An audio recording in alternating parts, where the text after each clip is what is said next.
She'll need to hunt all day to provide enough for her growing kittens, who, meanwhile, are getting up to all sorts of mischief.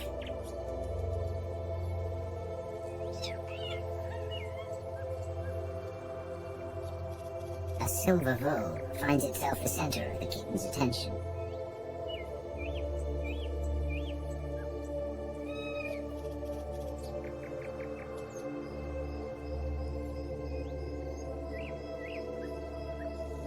The key is a silent, patient approach.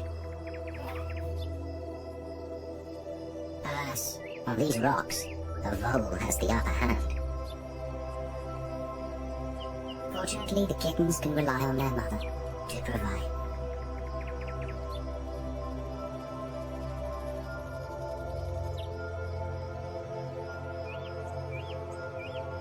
Palace's cats actually do very well here, and there could be as many as 10,000 living in these grasslands. Not that it makes them any easier to see.